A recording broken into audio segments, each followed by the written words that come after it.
Hello and welcome to Haryana study book. आज हम करेंगे जनरल अवेयरनेस और जनरल साइंस का सेट नंबर 6। इसमें हरियाणा एसएससी द्वारा पूछे गए आपके 50 प्रश्न होंगे। ठीक है, आइए शुरू करते हैं। क्वेश्चन नंबर 1, सबनेट के परिचालन को कौन सी लेयर नियंत्रित करती है? ये आपका कंप्यूटर क्वेश्चन है, तो बताइए कौन सी लेयर नियंत्रित करती है सबनेट के परिचालन को? ये करती है ऑप्शन सी। देखिए इसमें भी नेट है, नेटवर्क, और इसमें भी नेट शब्द का प्रयोग हुआ है, तो सबनेट का परिचालन कौन करती है? Network layer. ठीक है, चलिए नेक्स्ट क्वेश्चन। क्वेश्चन नंबर 2, वह शब्द चुनिए जो समूह के अन्य शब्दों से सबसे कम मिलता है। देखिए तांबा है, ठीक है, इसको CU से डिनोट करते हैं। टिन है, टिन को किससे डिनोट करते हैं? SN, स्टेनस से। ठीक है, जस्ता को ZN, जिंक से। अब पीतल को क्या बोलते हैं? पीतल को बोलते हैं ब्रास। क्या बोलते हैं? ब्रास। ये एक मिश्र धातु है, किसकी? कॉपर और जिंक की मिश्र धातु है पीतल। ठीक है, तो ये मिश्र धातु है, सबसे अलग होगी ऑप्शन ए, यही राइट होगा आपका। बाकी सब क्या है? धातुएं हैं। ठीक है, चलिए। अच्छा, एक होता है आपका कांस्य, आपने सुना हो कांस्य पदक। ठीक है, इसको बोलते हैं ब्रोंज। क्या बोलते हैं इसको? ब्रोंज। ये किस चीज़ से मिलकर बना होता है? ये बना होता है कॉपर और टिन से, SN से। ठीक है, चलिए नेक्स्ट क्वेश्चन देखते हैं। क्वेश्चन नंबर 3, निम्नलिखित में से किससे राज्य के नीति निर्देशक तत्वों की सूची के अंतर्गत नहीं लिया गया है? देखिए राज्य के जो नीति निर्देशक तत्व हैं ये संविधान के किस भाग में है? भाग नंबर 4 में। ठीक है, और आर्टिकल कितने से कितने तक है इसके अंदर? 36 से लेके 51 तक। ठीक है, पहले पढ़ते हैं इसको। ग्राम पंचायत को प्रोत्साहित करना, जी ये राज्य के नीति निर्देशक तत्वों में ही आता है। ऑप्शन ए आपका ठीक है इसमें। ये आर्टिकल 40 में इसके बारे में दिया गया है, ग्राम पंचायत के बारे में। ठीक है, मुफ्त शिक्षा के लिए अधिकार, ये भी ठीक है, ये भी दिया हुआ है। ये दिया हुआ है आर्टिकल 45, यानी 14 साल तक के बच्चों को मुफ्त और निःशुल्क शिक्षा का अधिकार दिया गया है आर्टिकल 45 के द्वारा। ठीक है, वैश्विक शांति का प्रचार करना, ये आर्टिकल 51 में इसके बारे में उल्लेख किया गया है। ठीक है, तो आपका कौन सा नहीं है इसमें? ऑप्शन डी, यानी कि धार्मिक अधिकारों के बारे में, इसके बारे में नहीं दिया गया है। किसके अंदर? राज्य के नीति निर्देशक तत्व है, उसके अंदर धार्मिक अधिकारों के बारे में कोई उल्लेख नहीं है। ठीक है, तो आपका राइट आंसर होगा ऑप्शन डी। ठीक है, चलिए नेक्स्ट क्वेश्चन।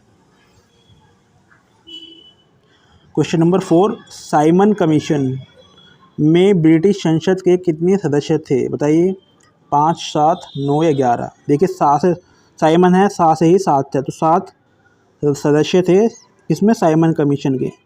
ये कब आया था भारत में? सन 1928 में। कब? सन 1928 में। ठीक है, इसमें ब्रिटिश संसद के 7 सदस्य शामिल थे। ठीक है, चलिए नेक्स्ट क्वेश्चन देखते हैं। Question number 5, world economic forum द्वारा प्रकाशित ग्लोबल जेंडर गैप इंडेक्स 2023 में भारत का रैंक क्या है? बताइए क्या रैंक है ग्लोबल जेंडर गैप इंडेक्स में?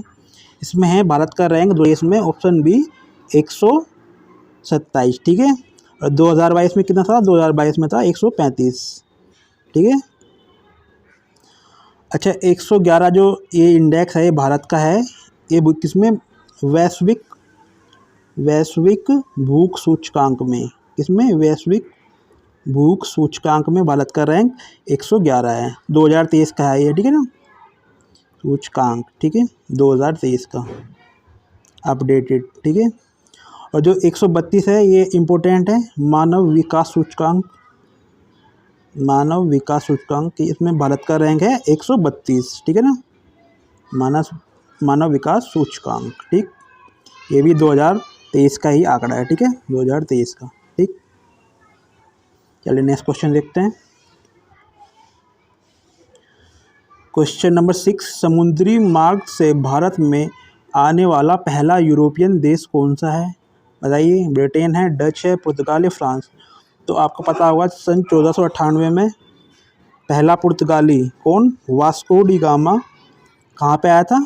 केरल के कालीकट तट पर आया था, कैलीकट पे ना। कौन? Vasco D gamma, Vasco D gamma, ठीक, जिसने भारत की खोज की थी, भारतीय उपमहाद्वीप की, ठीक है ना। और यहाँ पर इसका स्वागत किसने किया था? इसका स्वागत किया था वहाँ के राजा जमोरिन ने। किसने? जमोरिन। इसका वास्को डी गामा का स्वागत, ठीक है। चलिए नेक्स्ट क्वेश्चन देखते हैं। ऑप्शन सी इसका राइट आंसर है। नेक्स्ट क्वेश्चन, क्वेश्चन नंबर 7, निम्नलिखित में से कौन सा शब्द समकालीनों द्वारा लिखित विषयक स्रोतों को संदर्भित करता है जिसमें कालों का इतिहास सम्मिलित होता है? तो बताइए क्या बोलते हैं इसको? इसको बोलते हैं ऑप्शन ए काल व्रत, ठीक है। चलिए नेक्स्ट क्वेश्चन,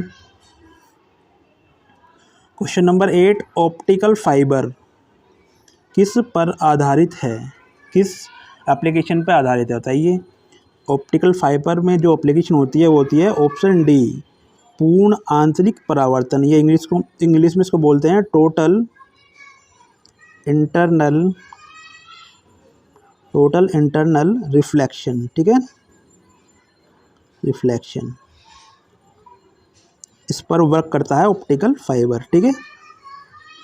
चलिए ऑप्शन डी आपका राइट हो जाएगा। नेक्स्ट क्वेश्चन, क्वेश्चन नंबर 9, समरूपता पूर्ण कीजिए। हीमोग्लोबिन के अंदर होता है, क्या होता है? आयरन। ऐसे ही क्लोरोफिल के अंदर क्या होता है बताइए? क्या होता है? क्लोरोफिल के अंदर होता है ऑप्शन सी मैग्नीशियम का परमाणु, ठीक है। चलिए next question, question number 10, 17 inch के रंगीन मॉनिटर वाले पीसी को डैश यूपीएस की आवश्यकता होती है बताइए? किस वोल्ट वाले यूपीएस की आवश्यकता होती है? ये होती है ऑप्शन सी 600 वोल्ट वाले, ठीक है। चलिए नेक्स्ट क्वेश्चन देखते हैं। क्वेश्चन नंबर 11, सिंगालीला राष्ट्रीय उद्यान या पार्क किस राज्य में स्थित है बताइए? सिंगालीला राष्ट्रीय उद्यान उपस्थित है ऑप्शन सी पश्चिम बंगाल में, ठीक है। चलिए next question, question number 12, 3 tier client server database में मध्यवर्ती प्रति यानी कि जो मिडिल लेयर होती है वो क्या कहलाती है? देखिए 3 टियर क्लाइंट सर्वर डेटाबेस होता है कंप्यूटर के अंदर। इसके अंदर क्या होता है? इधर क्लाइंट होता है प्रेजेंटेशन लेयर पर, इधर पर प्रेजेंटेशन लेयर पर, और बीच में होता है एप्लीकेशन सर्वर। कौन सा? एप्लीकेशन सर्वर, ठीक है। और इधर होता है लास्ट में, ये होता है सर्वर डेटाबेस सर्वर, ठीक है। तो जो क्लाइंट कंप्यूटर होता है वो डेटाबेस से जो कम्युनिकेशन करता है वो एप्लीकेशन सर्वर के थ्रू करता है, ठीक है। तो मिडिल लेयर आपकी क्या हो जाएगी? एप्लीकेशन सर्वर, ठीक है। तो ऑप्शन बी आपका राइट हो जाएगा, बी एप्लीकेशन सर्वर, ठीक है। फिर next question, question number 13, Grignard अभिकर्मक या ग्रिग्नार्ड रिजेंट जिसको बोलते हैं से अभिक्रिया करके एल्काइल साइनाइड डैश बनाता है बताइए? क्या बनाता है? यह है आपका ऑप्शन ए कीटोन्स बनाता है। क्या बनाता है? कीटोन्स। चलिए नेक्स्ट क्वेश्चन देखते हैं। क्वेश्चन नंबर 14, निम्नलिखित में से कौन सा कथन सर्वोच्च न्यायालय के न्यायिक समीक्षा के अधिकार को संदर्भित करता है? तो बताइए कौन सा कथन है ये? यह है ऑप्शन सी राइट हो जाएगा, कानूनों की संवैधानिकता को जांच करने का अधिकार सर्वोच्च न्यायालय के न्यायिक समीक्षा के अधिकार को संदर्भित करता है, ठीक है। चलिए नेक्स्ट क्वेश्चन, क्वेश्चन नंबर 15, दूसरे छोर से कमांड पास हो रही है या नहीं यह सुनिश्चित करने के लिए कौन सा प्रोटोकॉल उत्तरदायी है? देखिए ये भी कंप्यूटर क्वेश्चन आ गया आपका। यह है option A transmission control protocol उत्तरदायी है इसके लिए। ऑप्शन ए राइट हो जाएगा। नेक्स्ट क्वेश्चन, क्वेश्चन नंबर 16, प्रत्यास्था मापांक की एसआई यूनिट क्या है?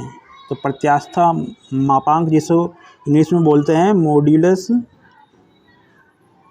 मॉड्यूलस ऑफ इलास्टिसिटी, ठीक है, इलास्टिसिटी, ठीक है। इसका जो SI यूनिट होता है वो दाब के बराबर होता है, और दाब का SI यूनिट क्या होता है? पास्कल। ठीक है, ऑप्शन ए हो जाएगा right.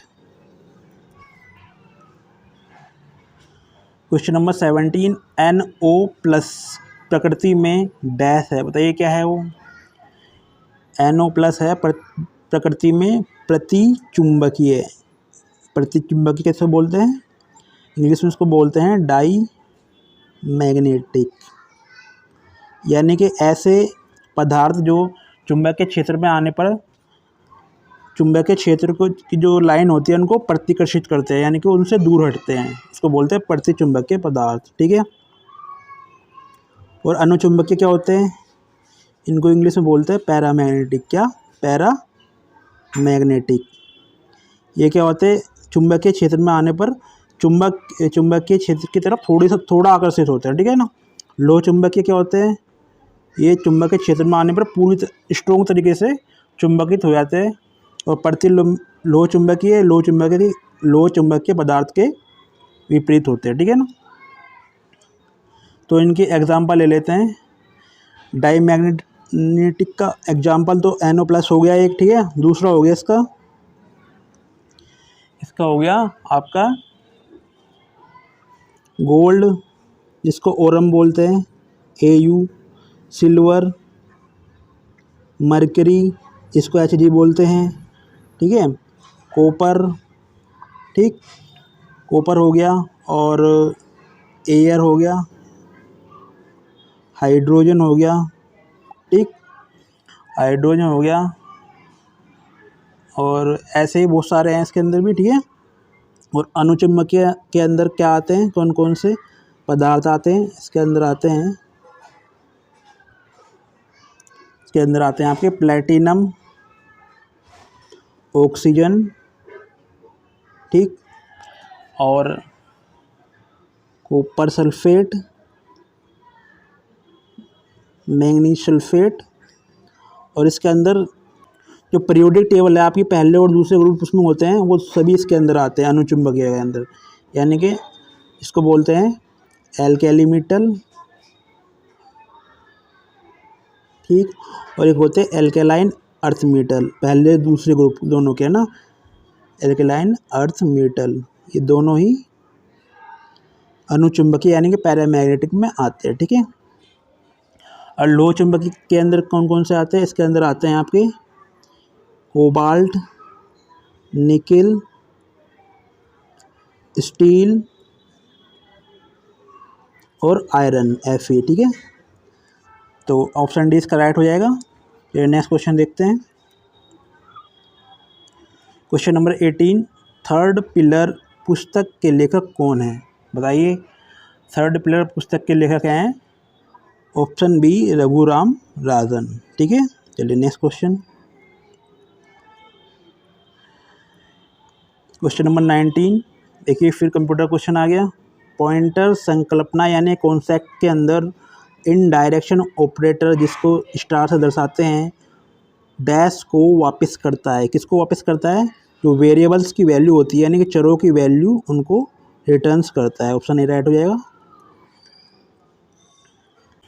Question number 20, enzyme dash जो यीस्ट यानी कि जो खमीरा वगैरह होता है में उपस्थित होता है, सुक्रोज को ग्लूकोज और फ्रुक्टोज में बदलता है, वह कौन सा एंजाइम है? ये है ऑप्शन डी, इन्वर्टेज एंजाइम। ठीक है, चलिए नेक्स्ट क्वेश्चन।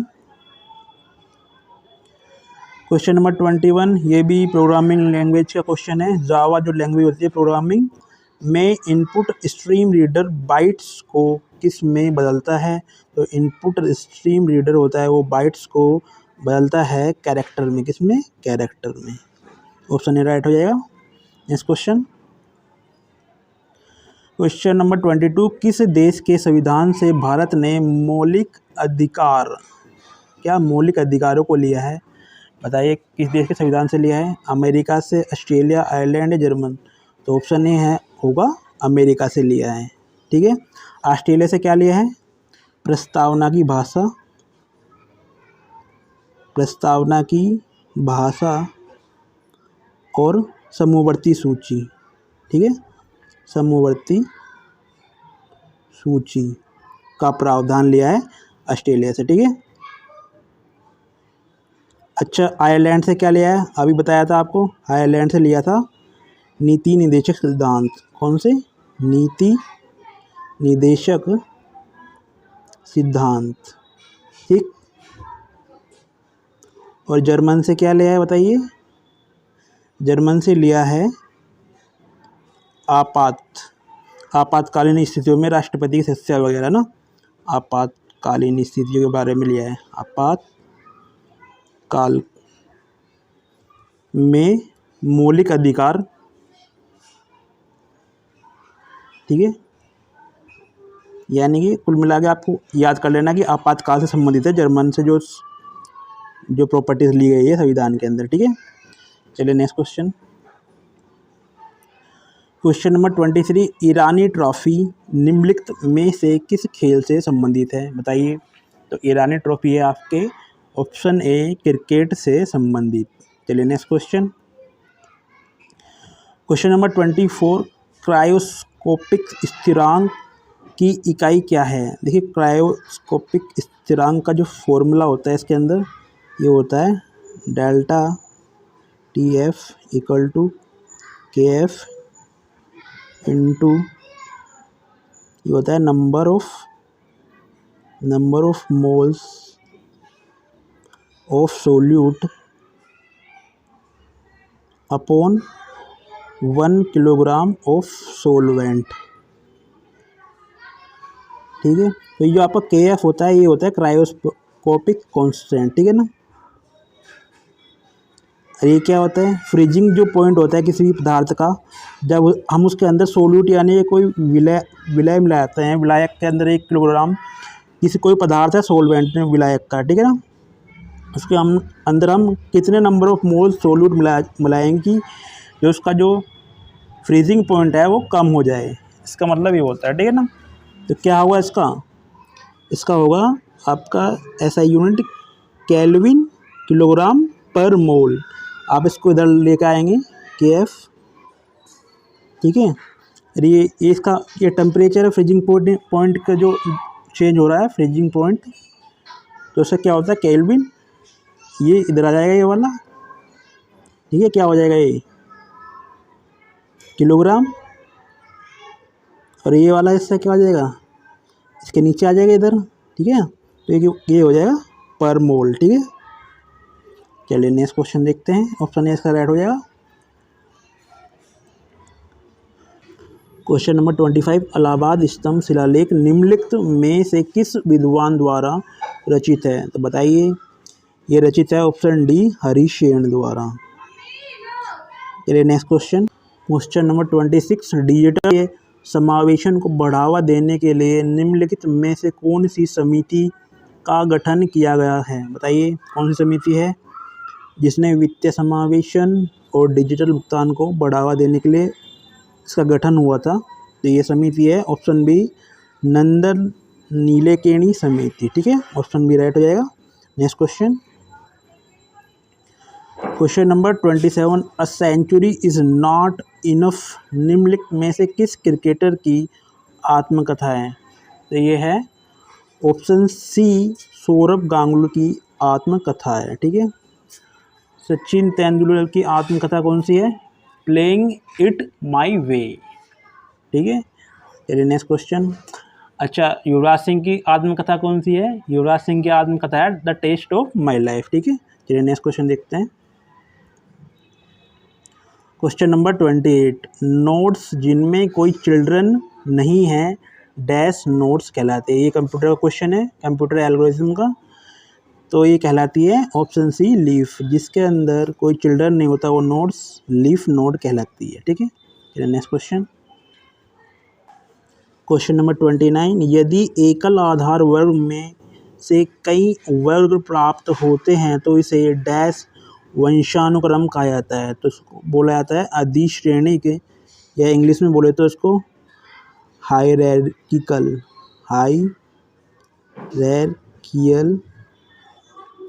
क्लासिफिकेशन बोला जाता है, ठीक है।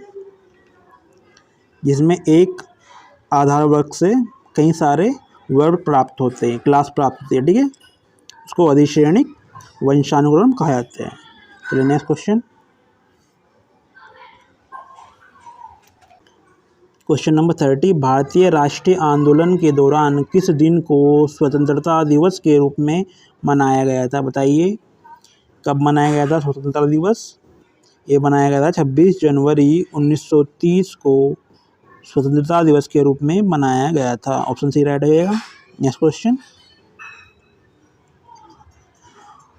क्वेश्चन नंबर 31, विश्व प्रेस स्वतंत्रता सूचकांक जहां 2023 में भारत का 161वां स्थान है, किसके द्वारा जारी किया जाता है? बताइए प्रेस स्वतंत्रता सूचकांक या प्रेस फ्रीडम इंडेक्स किसके द्वारा तैयार किया जाता है, जारी किया जाता है? तो ये है option C, reports without borders नामक संस्था के द्वारा तैयार किया जाता है। ठीक है। और भारत का रैंक इसमें कौन सा है? 161वां 2023 में। इससे पहले 2022 में कितना था? 2022 में था इनका रैंक 150वां। चलिए next question. Question number 32, Carborundum क्या है? कार्बोरेंडम क्या है बताइए? Silicon carbide, zinc carbide, tungsten carbide या बोरॉन कार्बाइड? तो ऑप्शन ए सिलिकॉन कार्बाइड को कार्बोरेंडम कहते हैं। ठीक है। Next question. Question number 33, Magadh राज्य की राजधानी राजगृह को किस शहर में स्थानांतरित किया गया था? तो उसको स्थानांतरित किया गया था पाटलिपुत्र के अंदर। ठीक है। ये सब बिहार के अंदर लगती हैं। ठीक है। Next question. क्वेश्चन नंबर 34, संयुक्त राष्ट्र के सस्टेनेबल डेवलपमेंट सॉल्यूशन नेटवर्क यानी कि SDSN द्वारा जारी की गई विश्व खुशहाली रिपोर्ट 2023 में भारत का स्थान क्या है? देखिए जब ये क्वेश्चन में पूछी गई होगी पुराने क्वेश्चन में, उस टाइम 2019 के आसपास का क्वेश्चन थे, लेकिन अभी तो करंट का है ना, तो मैं वो पढ़ा रहा हूँ। तो बताइए भारत की रैंक क्या है ग्लोबल हैप्पीनेस इंडेक्स में? भारत का रैंक है ऑप्शन ए 126 2023 में, और 2022 में था ये 136, यानी कि 10 नंबर का 10 पायदान आगे बढ़ा है। ठीक है ना। ऑप्शन ए राइट हो जाएगा। अच्छा, भारत की रैंक वैश्विक प्रतिस्पर्धा सूचकांक में भारत की रैंक कितनी है? ये 2023 की है, ये है 40। कितनी है? 40 2023 की। ठीक है। और ये 42 जो है ये है बौद्धिक संपदा सूचकांक जो होता है, उसमें भारत का रैंक 42 है 2023 के अंदर। ठीक है। चलिए नेक्स्ट क्वेश्चन देखते हैं। क्वेश्चन नंबर 35, संविधान का कौन सा अनुच्छेद सर्वोच्च न्यायालय को पत्र यानी कि रिट जारी करने का अधिकार देता है? तो ये है आपका ऑप्शन ए अनुच्छेद 32। इसको क्या बोलते हैं?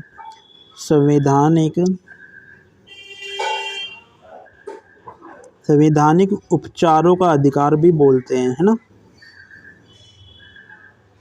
उपचारों का अधिकार।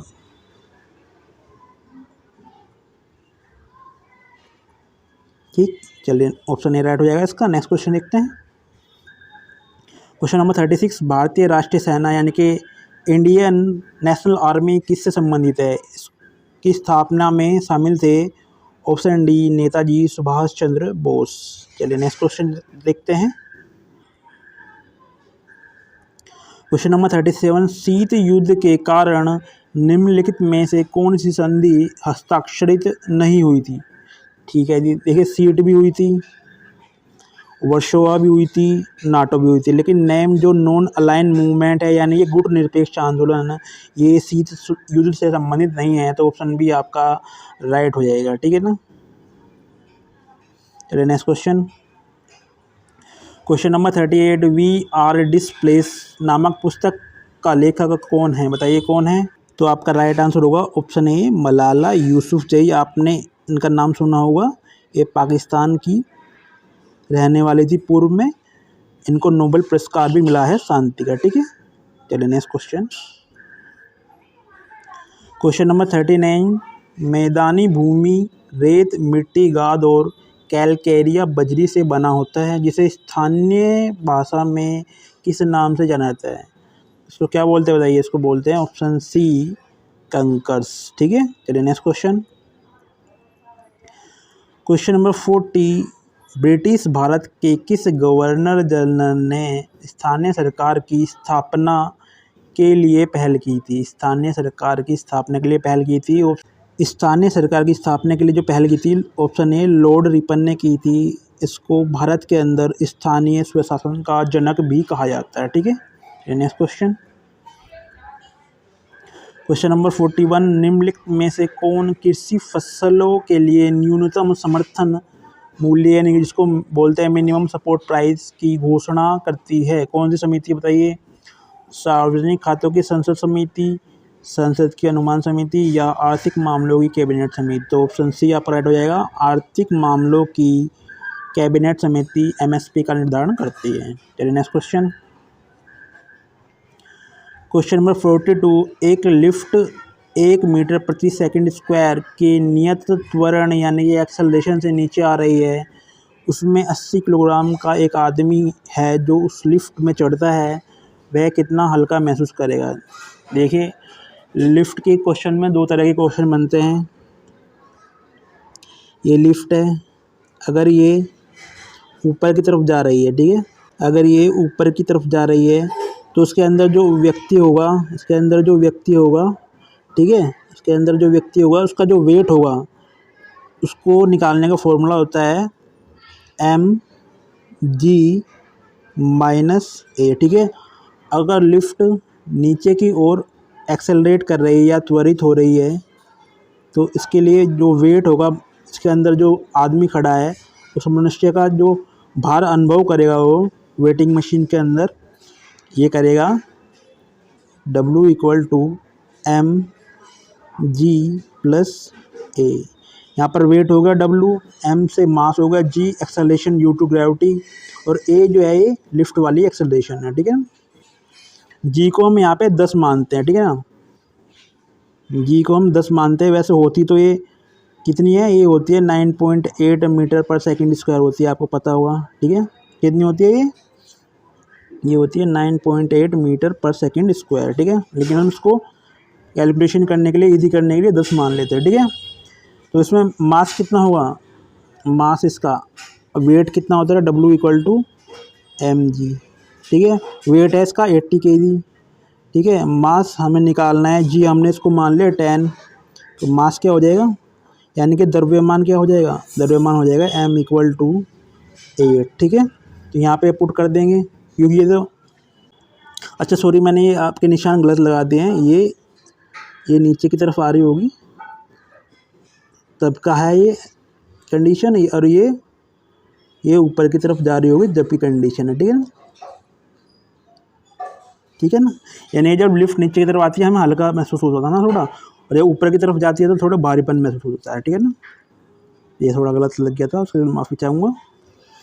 तो इसमें डालेंगे क्या हो जाएगा? मास द्रव्यमान क्या निकल गया 8, जी हमने क्या माना है 10, और ए क्या है? ए लिफ्ट का त्वरण है, कितना है? 1 दिया हुआ है, तो कितना हो जाएगा ये? 8 निम 72 न्यूटन आ जाएगा। लेकिन ऑप्शन में 80 दिया हुआ है तो ये गलत है, ये मैंने चेक किया था पहले भी कई जगह पे, तो यहाँ पे ये 72 न्यूटन आना चाहिए। कितना आना चाहिए? 72 न्यूटन। ठीक है, चलिए नेक्स्ट क्वेश्चन देखते हैं।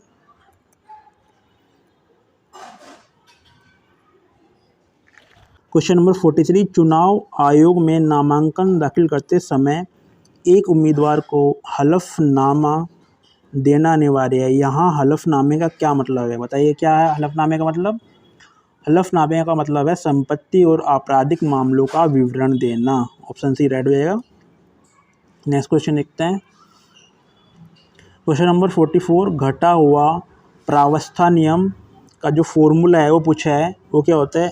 F = क्या है ये पूछा है इसने, तो F = option D C - P + 1, ये होगा इसका F = C - P + 1। देखिए जो एक F है ये क्या है? डिग्री ऑफ फ्रीडम है। ठीक है ना, और सी इसके अंदर कंपोनेंट होते हैं, यानी कौन कौन से घटक शामिल हैं। ठीक है, जैसे ये गैस है N2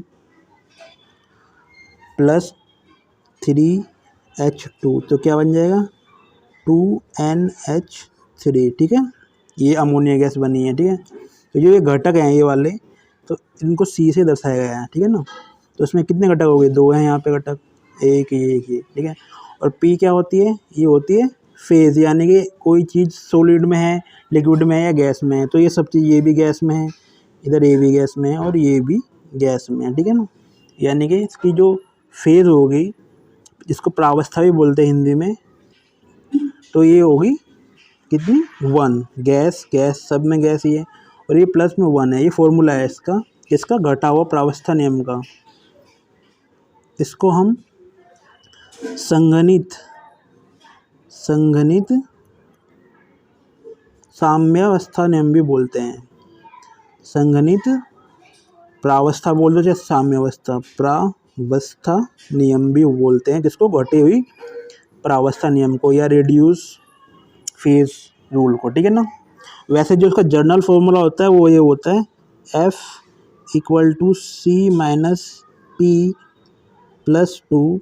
ये इसका जर्नल फॉर्मूला होता है। किसका होता है, जर्नल फॉर्मूला। ठीक है, और जो घटी हुई का प्रावस्था का तो ये होता है। ठीक है, जो बताया आप, ऑप्शन डी इसका राइट हो जाएगा। नेक्स्ट क्वेश्चन देखते हैं, क्वेश्चन नंबर 45। द्वितीयक रंग यानी कि सेकेंडरी कलर कौन कौन से होते हैं, तो ऑप्शन बी राइट हो जाएगा। इसमें ये होते हैं ग्रीन, दूसरा ऑरेंज और वॉयलेट। ठीक है, ये आपके सेकेंडरी कलर होते हैं। और प्राइमरी कलर कौन से होते हैं, ये होते हैं RBY, ये होते हैं प्राइमरी कलर। ठीक है, यानी कि R से रेड हो गया, B से क्या होगा ब्लू, और Y से क्या होगा येलो। ठीक, तो ऑप्शन बी इसका राइट आंसर होगा। नेक्स्ट क्वेश्चन देखते हैं, क्वेश्चन नंबर 46। भारत में निम्न में से कौन सी रबी की फसल है, तो आप सबको पता होगा रबी की फसल इसमें कौन सी है। ऑप्शन ए ज्वार, मक्का, बाजरा या चावल, ये कौन सी है, ये खरीफ की फसल होती है। ठीक है ना, आप सबको पता होगा इस चीज़ के बारे में। ठीक है, चलिए नेक्स्ट क्वेश्चन देखते हैं, क्वेश्चन नंबर 47। छोटे नगरों का प्रशासन डैश द्वारा चलाया जाता है, बताइए किसके द्वारा चलाया जाता है। ऑप्शन ए नगर पालिका के द्वारा चलाया जाता है। जो बड़े शहर होते हैं उसमें नगर निगम होता है। ठीक है, चलिए next question, question number 48। European परिषद के झंडे में तारों का व्रत होता है, निम्नलिखित में से किसको दर्शाता है।